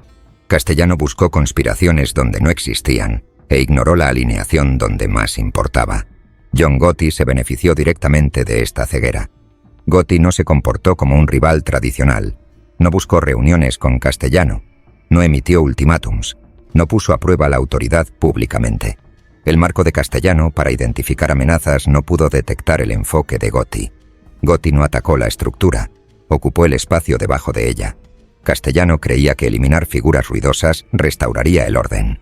No vio que la influencia ya se había desplazado.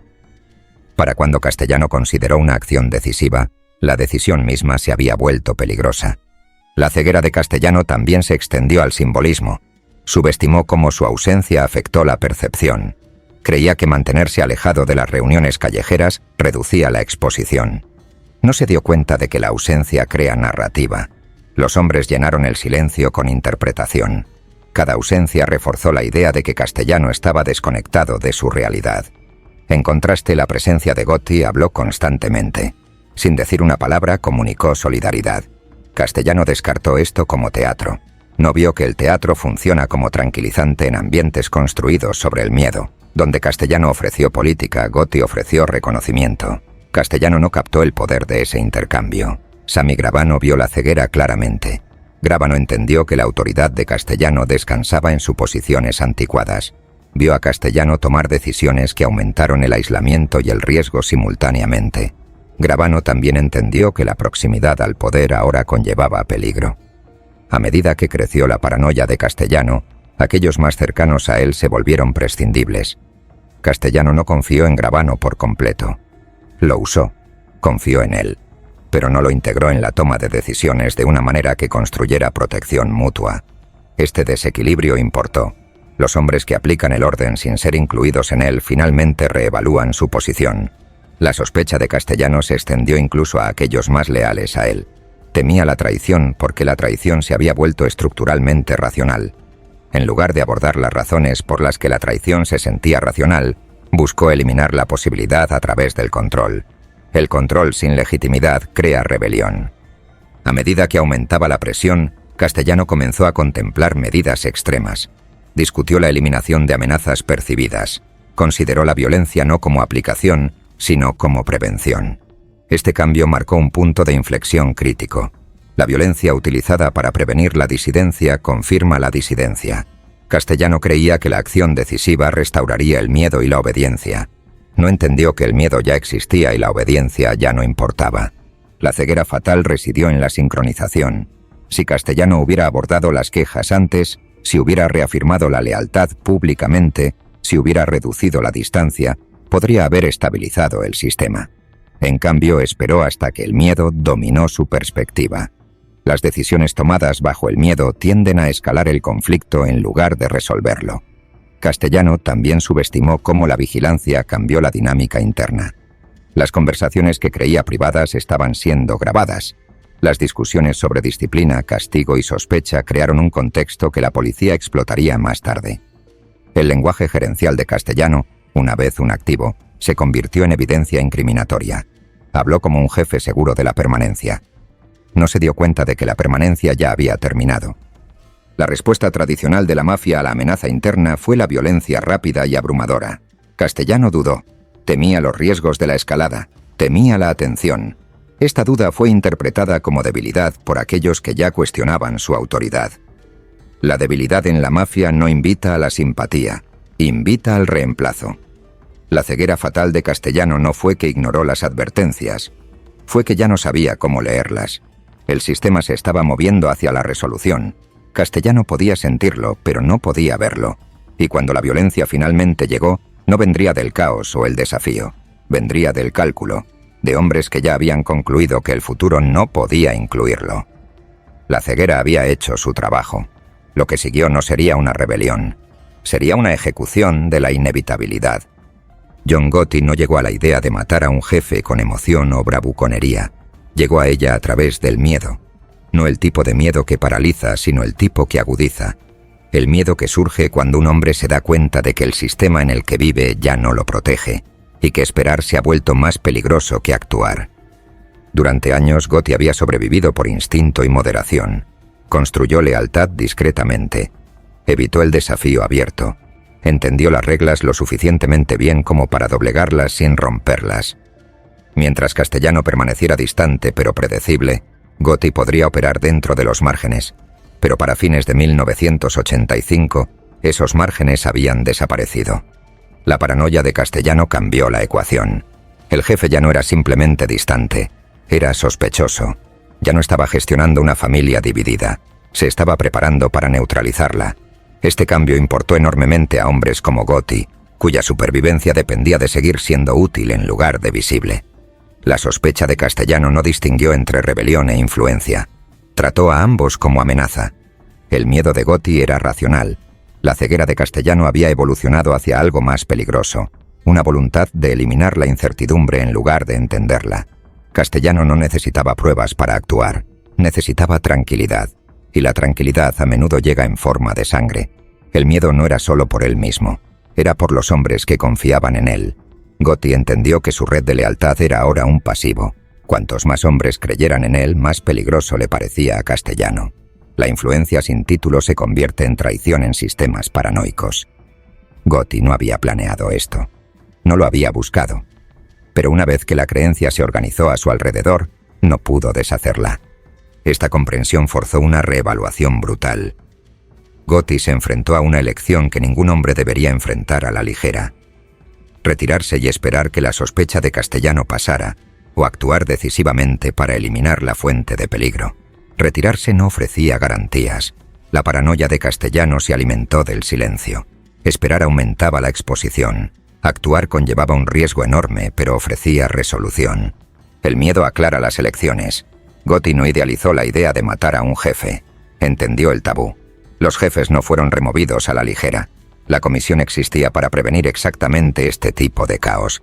Matar a Castellano rompería el precedente e invitaría a consecuencias que nadie podría predecir por completo. Pero el precedente asume estabilidad. La estabilidad ya no existía. Gotti evaluó el ambiente con la misma lógica callejera que lo había sostenido durante décadas. Castellano estaba aislado. Dellacroce se había ido. La vigilancia limitó la comunicación. La calle estaba inquieta. La aplicación se centralizó en torno a hombres como Gravano. El sistema que una vez protegió a Castellano se había erosionado. La pregunta no era si Castellano podía ser desafiado. La pregunta era si se le podía permitir actuar primero. El miedo cambió el pensamiento de Gotti de la defensa a la necesidad. Comenzó a ver a Castellano no como un jefe distante, sino como una amenaza inminente. La sospecha de Castellano significaba que la violencia preventiva era probable. Gotti había visto suficientes purgas internas para entender cuán rápido se podían tomar decisiones una vez que el miedo dominaba el liderazgo. Gotti no creía que Castellano lo confrontaría directamente. Castellano no era ese tipo de jefe. Actuaría en silencio, eficientemente, a través de intermediarios. Gotti entendió que esto lo hacía más peligroso, no menos. La lógica se endureció. Si Castellano actuaba primero, Gotti estaría muerto. Si Gotti actuaba primero, había una posibilidad, por pequeña que fuera, de supervivencia. Esto no era ambición, era triaje. Gotti comenzó a hablar más abiertamente, pero solo a un pequeño círculo. No emitió órdenes, hizo preguntas, puso a prueba suposiciones, midió el sentimiento. Quería saber si el miedo era compartido o aislado. Las respuestas importaron. No fueron reconfortantes. Los hombres a su alrededor expresaron la misma ansiedad. El comportamiento de Castellano los asustó. Su aislamiento les preocupó. Su disciplina selectiva sugirió imprevisibilidad. La calle ya no creía que se pudiera razonar con Castellano. Esta creencia fue decisiva. Una vez que el miedo se vuelve colectivo, busca resolución. Gotti también entendió que el miedo por sí solo no podía justificar la acción.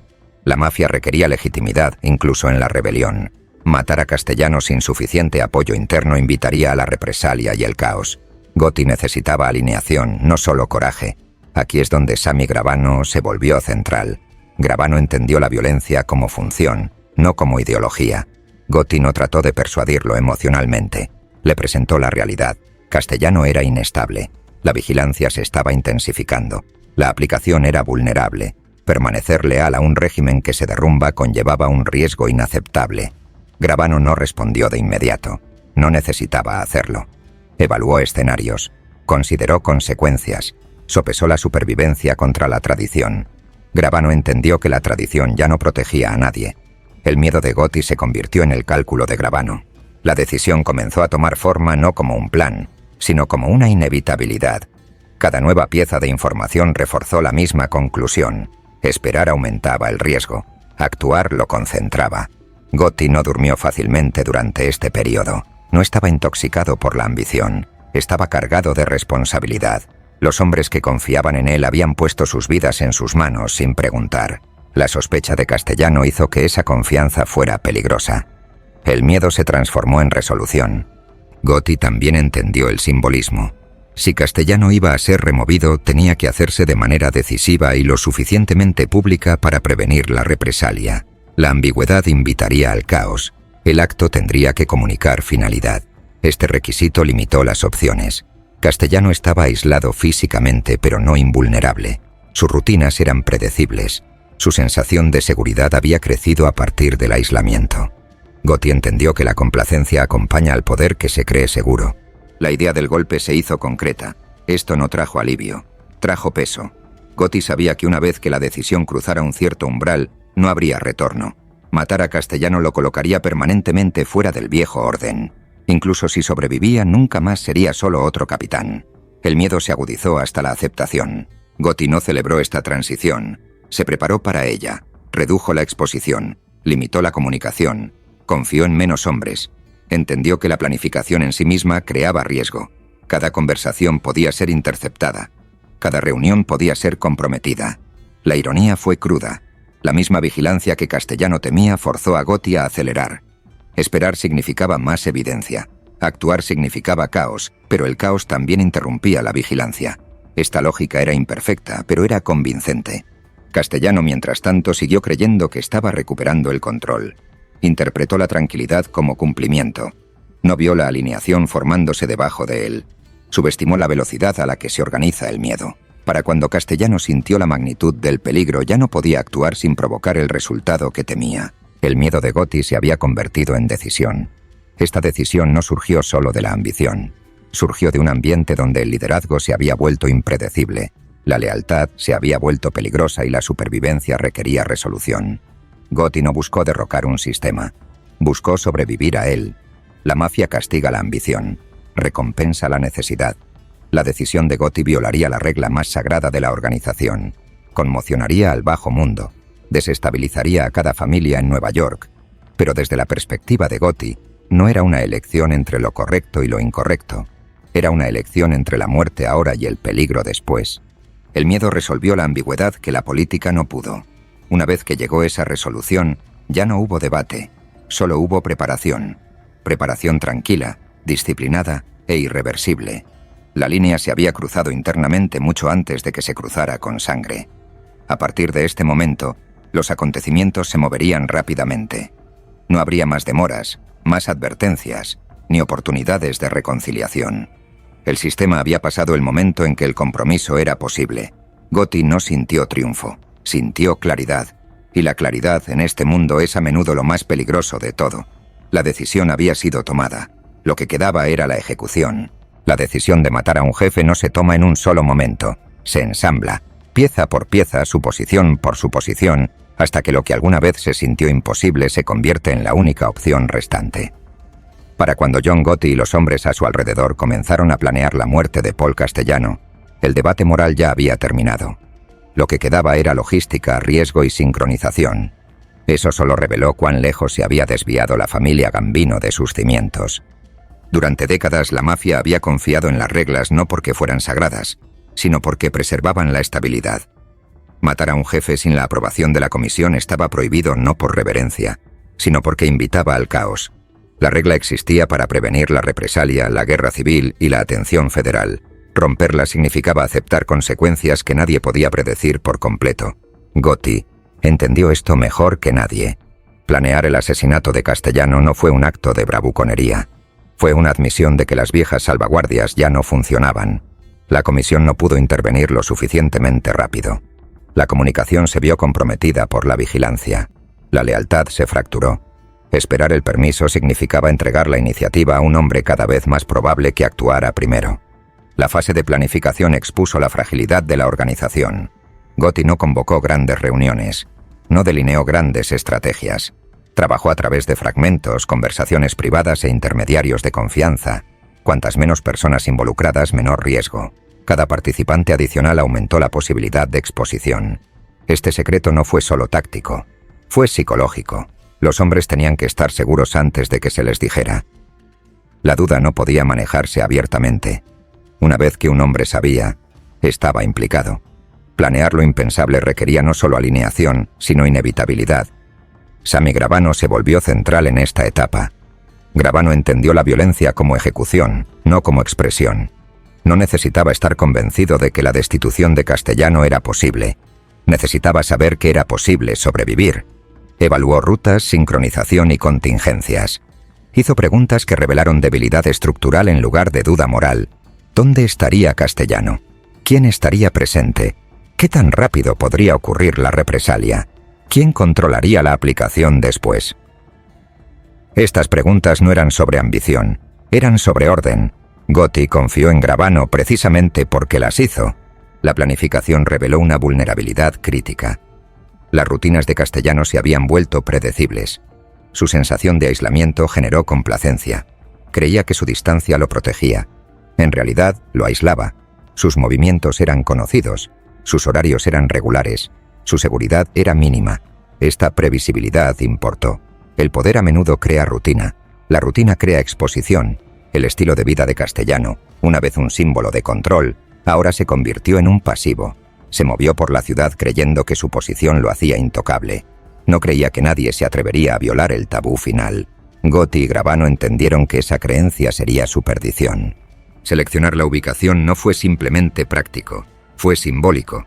El asesinato tendría que comunicar finalidad, tenía que dejar ambigüedad sobre el liderazgo, tenía que conmocionar al bajo mundo para que aceptara en lugar de tomar represalias. Sparks Steakhouse no fue elegido casualmente.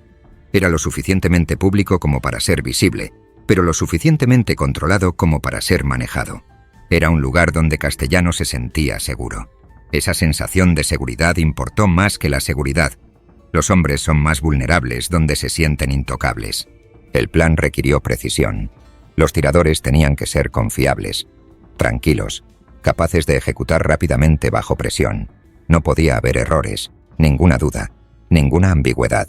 La violencia tendría que ser inmediata y abrumadora. El objetivo no era solo matar a Castellano, era eliminar la duda.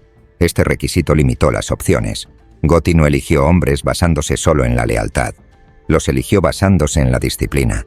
Se les daría información limitada. No conocerían el plan más amplio. No entenderían las consecuencias completas. Solo conocerían su asignación. La compartimentación protegió a los planificadores centrales. Gravano supervisó la logística. Entendió cómo organizar la violencia que terminaba rápidamente. Entendió ángulos, sincronización y retirada. Su experiencia permitió que el plan fuera simple en lugar de elaborado. La complejidad crea fracaso. La simplicidad crea certeza. Mientras tanto, Castellano siguió malinterpretando el ambiente. Sintió tensión, pero no la interpretó correctamente. Creía que la disciplina prevalecería. Creía que el miedo todavía funcionaba. No imaginó que un grupo de capitanes violaría la regla final sin la aprobación de la comisión. Sus suposiciones se basaron en un pasado que ya no existía. Este error de cálculo permitió que el plan madurara ininterrumpidamente. Uno de los aspectos más peligrosos de planear lo impensable fue gestionar la duda interna. Incluso los hombres alineados con Gotti lucharon con la magnitud del acto. Matar a Castellano no solo eliminaría a un jefe, redefiniría la legitimidad, invitaría al escrutinio de todas las direcciones. Gotti no idealizó este riesgo. Lo reconoció. No prometió seguridad, prometió resolución. Los hombres aceptaron el riesgo porque la incertidumbre se había vuelto intolerable. La paranoia de Castellano amenazó a todos. La acción, por peligrosa que fuera, ofrecía claridad. La fase de planificación reveló cuán profundamente el miedo había reemplazado a la tradición. Nadie habló del legado de Gambino. Nadie hizo referencia a las viejas reglas con reverencia. La conversación se centró en la supervivencia. Este cambio marcó el verdadero final del viejo orden. Cuando la tradición ya no restringe la acción, el colapso se vuelve inevitable. Grábano entendió que el resultado importaba tanto como el acto. ¿Quién controlaría la aplicación inmediatamente después? ¿Qué tan rápido se podría restablecer el orden? ¿Cómo interpretarían otras familias el movimiento? El asesinato crearía un vacío. Los vacíos invitan al caos. Gotti necesitaba llenarlo instantáneamente. Esto significó la alineación entre figuras clave. Significó asegurar que aquellos capaces de violencia ya estuvieran comprometidos. Significó prevenir la fragmentación. La planificación se extendió más allá del golpe mismo hasta las primeras horas posteriores. La fuerza de Gotti durante esta fase fue la moderación. No se excedió. No intentó asegurar la aprobación universal. Se centró en la inevitabilidad. Entendió que algunos hombres nunca estarían de acuerdo, pero podrían ser neutralizados a través de la velocidad y la claridad.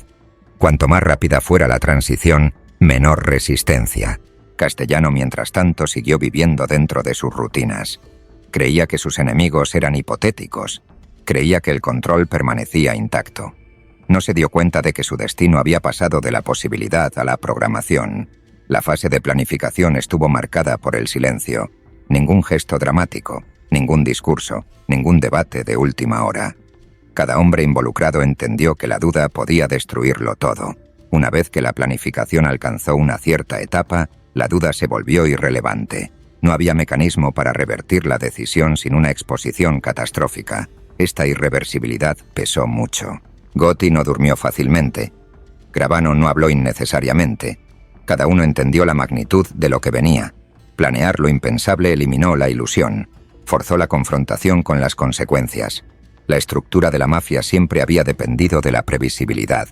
Planear el asesinato de Castellano destruyó esa previsibilidad deliberadamente. Introdujo el shock como estrategia. Así no era como la organización había operado tradicionalmente, pero la tradición ya había fallado. Lo impensable se volvió pensable porque el ambiente lo exigió. La vigilancia limitó las opciones. La confianza interna había colapsado. El liderazgo se había vuelto peligroso. Esperar prometía la muerte. Actuar prometía el caos. El caos, sin embargo, podía manejarse. Los preparativos finales se centraron en la sincronización. El momento adecuado importó más que la velocidad. Se estudiaron los patrones de vigilancia. Se evaluó la presencia de la policía. Se minimizó las variables. El plan tenía como objetivo concluir antes de que la confusión pudiera afianzarse. Los hombres involucrados entendieron que una vez que ocurriera el acto, la historia se aceleraría. No habría pausa. Ninguna reconsideración. La organización aceptaría la nueva realidad o colapsaría en una guerra abierta. Gotti creía que la aceptación era posible. Gravano creía que el orden podía imponerse. Ambas creencias se basaron en la velocidad y la decisión. A medida que se acercaba la fecha, Castellano siguió sin ser consciente de la profundidad de la conspiración. Sintió malestar, pero lo atribuyó a la presión externa en lugar de a la alineación interna. Este malentendido final selló su destino. La tragedia de planear lo impensable reside en su tranquilidad. No hubo confrontación dramática, ninguna advertencia final, ninguna oportunidad de reconciliación. La decisión ya se había tomado emocional, estructural y estratégicamente. El plan simplemente tradujo la inevitabilidad en acción.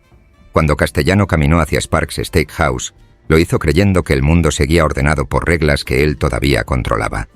Creía que la distancia lo protegía. Creía que la autoridad perduraba. Se equivocó. Lo impensable ya había sido normalizado.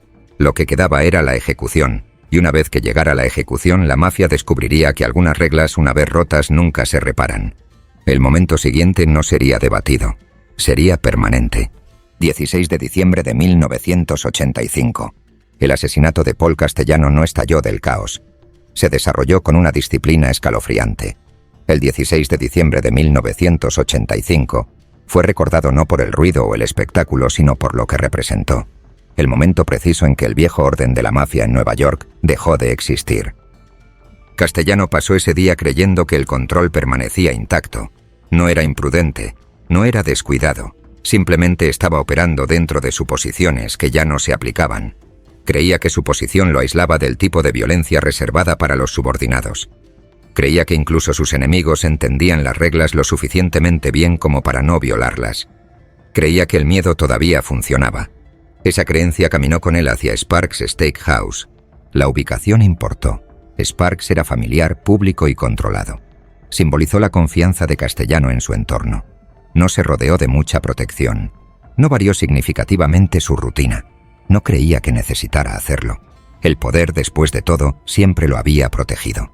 Cuando Castellano llegó, la ciudad a su alrededor funcionaba normalmente. El tráfico se movió. Los peatones pasaron. No sonaron alarmas.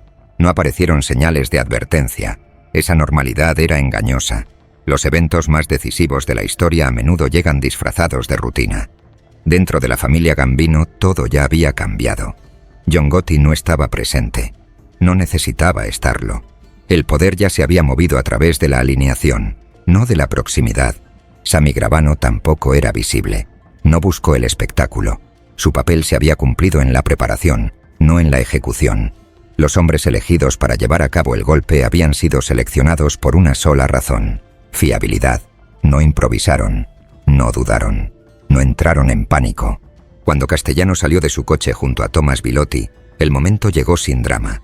Los tiradores se movieron con determinación. El acto en sí fue rápido, brutal y final. No hubo discursos, ninguna advertencia, ninguna oportunidad de negociación. La violencia llegó como certeza. Castellano nunca entendió lo que estaba sucediendo. Ese hecho importa. No murió contemplando la traición o la rebelión. Murió creyendo que el sistema todavía lo protegía. Sus últimos momentos no fueron moldeados por el miedo a la muerte, sino por la confusión. El mundo en el que confió para que obedeciera sus reglas acababa de ejecutarlo por malinterpretarlas. El sistema que Carlo Gambino construyó había dependido del silencio y el consenso.